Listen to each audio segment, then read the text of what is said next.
On the day, April 22nd, 1911, it was a beautiful day like this. No wind, peaceful, and 8 o'clock in the morning, the train was ready to leave Port Alfred.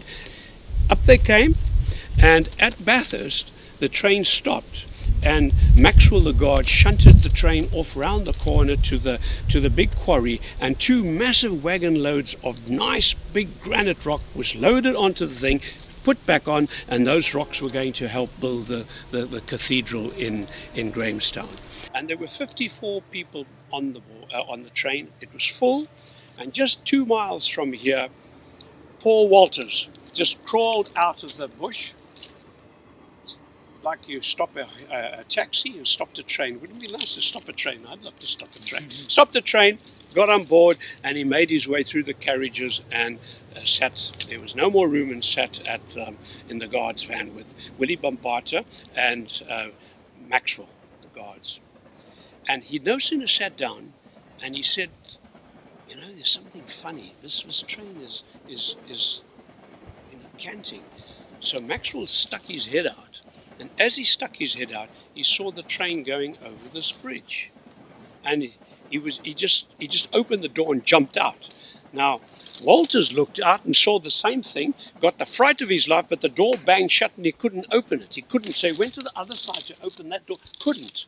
And next minute they went flying over the edge and they crashed down at the bottom amongst the boulders.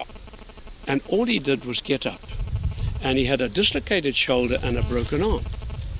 And how he managed to climb up here, I don't know, but you'll see for yourself. And what actually happened was the train was canting and swaying and coming down. It doesn't look like a bit of a hill, but there's a slope coming down, and the engine was going faster and faster and faster. The train engine driver was halfway across here, and the others were still coming across.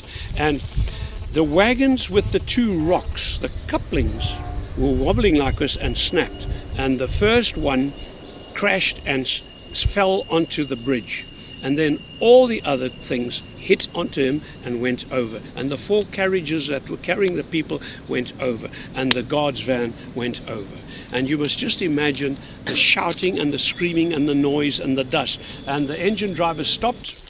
He could see what was going. He ran down and he just saw a cloud of smoke. There was just carnage.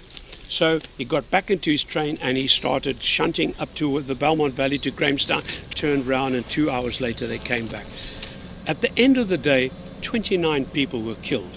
So what? So nowadays we have 29 people killed in a taxi nowadays. But those days it was a horrific, terrible accident.